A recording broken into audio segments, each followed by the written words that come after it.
what we're working on today is this Citroen, which had a bang on the seal and the door. We managed to get the door in the, the same color, lucky us, quite cheap as well. And this whole side has been scratched and dented, and everything is being fixed. I will not be making videos.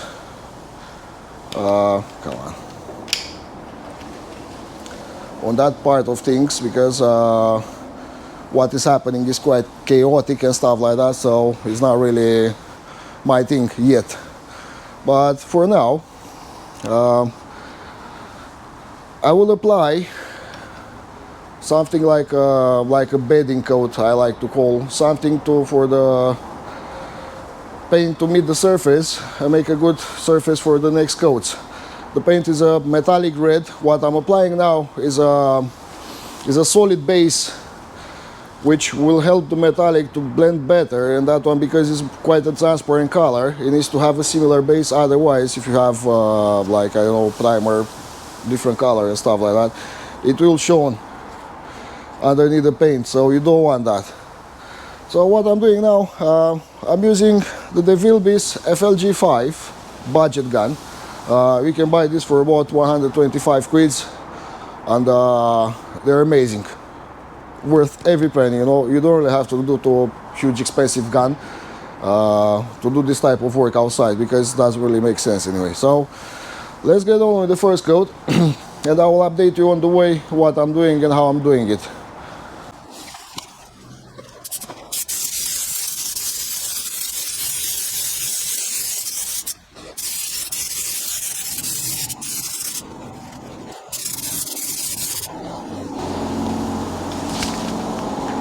So we're done with the first coat. It's just more like, as I said, light coat, just to leave it there to meet the surface. And I'll let this one to dry up. I'll put another one light again on, and then I will go with the main base, with the main color, for the better coverage. So stay with me, I'll get back to you soon. So now I'm getting ready for the second coat. I'm using these.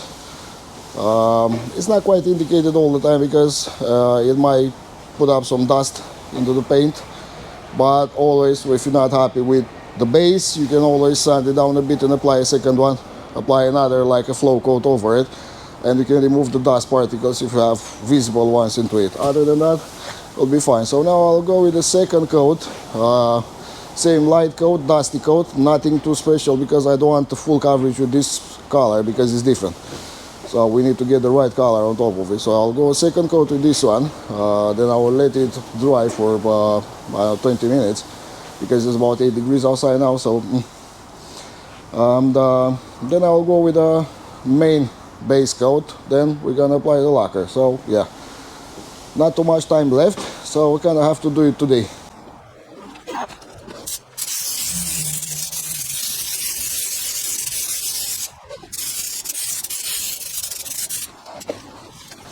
Okay, so we're done with the second coat. As you can see, it's quite a difference between the original paint and this one, but have no worries about that. It's gonna get to the right color. Now I'm gonna go and clean up this gun with from this base, and I'll go with another one. Okay, so now we have the right color then. As you can see, this one is always good to have like a base, like a matte base, solid base, when you're doing like red paints or yellows or stuff like that. It's gonna help out, because the main color, this one is metallic, but I've been told that it's quite transparent, so I don't want to do the job 3 times. I just want to do it once and good. So yeah, now we're gonna apply 2-3 coats until we get good coverage, and after that we're gonna leave it to flash off for about 20-25 minutes. Always when you're doing stuff outside, it's better to leave it more than the guys in the paint booth will tell you. I mean, those guys, they do an amazing job. You can learn a lot of stuff in there, lots of stuff. But the thing is, they have a controlled environment, which is where much makes it easier and better to do it, you know. So yeah, you kind of have to adapt. So Other bits I did, I just put water on the floor to keep the dust down, but if you look around a bit, you can see dust here and there. It's impossible not to get dust in, but for the extra safety, we're gonna go with the tack load again over it, and then we're gonna apply the final base. Let's see what we can do.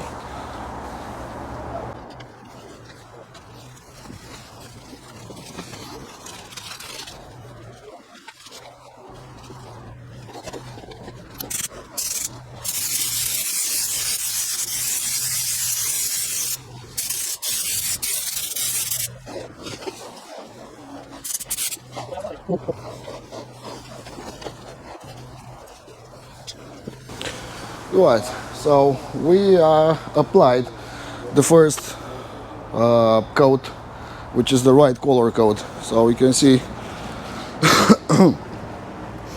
it's still not a full coverage. I will probably add another 2 coats on these. I'll just pump up the volume a bit, and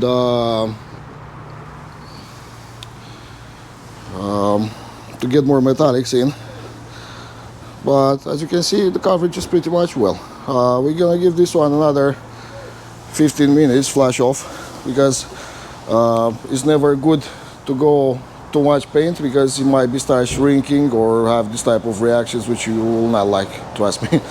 So it's better to go multiple coats and be safe than going 2 coats and be sorry. Simple as that.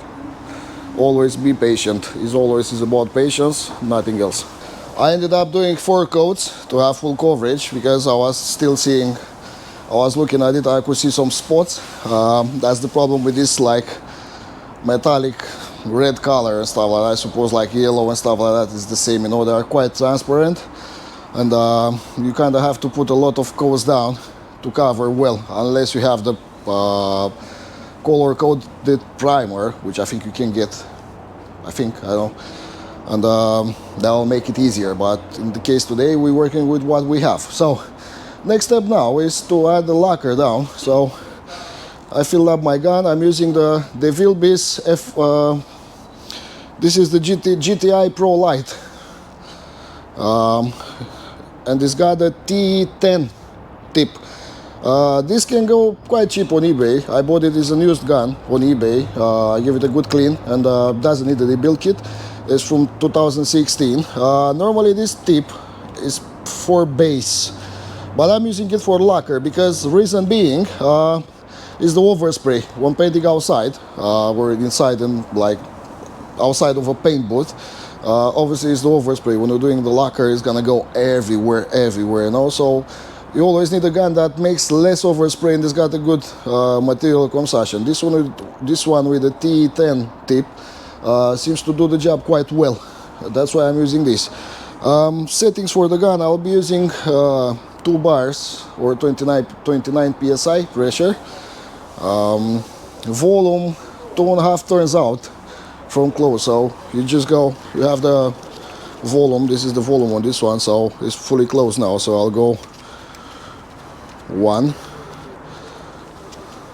2. This will go for the first coat. The first coat will be the same, it's more like a bedding coat, like a contact coat, just to add the lacquer on the surface. It doesn't have to be perfect, never. You don't have to do it perfect with the first coat.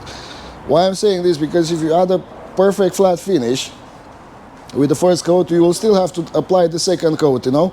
And this, what will happen, the thing is, you'll overloading the surface and you'll have runs, you know. It's not the end of the world, runs can be removed, but why you should work extra? Just get it, sometimes, to be honest, because it's outside and I'm trying to don't have any runs, keep the dust away and stuff like that.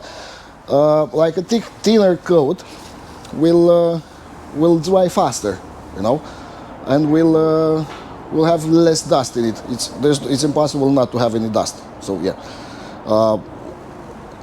go again with the tack load, and then when you're putting the first coat of lacquer, do not tack load it afterwards. You don't have to wait for it to fully cure. You have to wait about 10 to 15 minutes. I will show you how to test it. And do not touch the surface with everything. Everything you touch with the surface will leave marks. You don't want that. So let's get going, apply the first coat, and I will show you how to test it when it's ready for the second one.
Alright, so the first coat of lacquer is on, and this is how it looks. So if you see, it's pretty much shiny on some places, but if you look down here, I don't know if it's visible, it's pretty much dull. So this is not a problem now, yeah? This is not a problem. So this area is the same, it's a bit dull and doesn't have the shyness. It's not a problem, we can leave it as it is for now. Obviously there is dust in the surface, but not too much. This is the inconvenience of working outside, but overall it's really good condition now. So how do you know when it's ready for the second coat? Obviously when you're going with the lacquer, you go all the way here, you're finishing your fan up here, so you have lacquer here. To understand if it's good for painting, you're just gonna do like that. See? Tackiness test. See? This area here. So, you see, the glove is not sticking, just a little bit here, but here is less material, so obviously, yeah, here is gonna stick. You have to be here because you ended up your coat here, and now it's not good for applying a second coat. When you're checking technical data sheets, they will say 5 to 7 minutes, 10 to 15 minutes flash off time. That's for ideal environment. So you're doing like in a paint booth, you have a controlled temperature of 20 degrees. It's constant, so you'll know for sure that always you have to read the data sheet of the product you're using because they're all different, you know. I'm using the MIPA CX11 lacquer. It's a fast drying lacquer, express clear coat, which is pretty good. And it's good for money as well, really good on money. Quite about, get like 36 pounds for 1 liter of lacquer and 500 mils of hardener or activator, how it's called. And makes really good value for money, to be honest. Really good, can't complain. And that thing says flash off time 5 to 7 minutes at 20 degrees, but at this moment now it's about 11 degrees outside, and inside in here probably is less or more. Anyway, the thing is, when you're doing stuff outside, you can't really take those into consideration. Read them, see exactly how it has to apply, what's the flash off time, what's the drying time. You do need to know all of this, but when it comes to see when you have to do this final coat, just always the tackiness test is the best thing you can do. That will keep you safe. So I'll leave this one for 15 minutes, probably 20. I'll see how it feels, and I'll go with the second coat. And what I was saying about the tackiness test, so you can see the gloves is gonna stick. This means, look, We are ready for the second coat. I'll give it another 2 or 3 minutes, but you can see the glove sticks. It's tacky, so this means it's a good tacky surface for the second coat.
Some of my footage went missing again, obviously, but this is the finished product.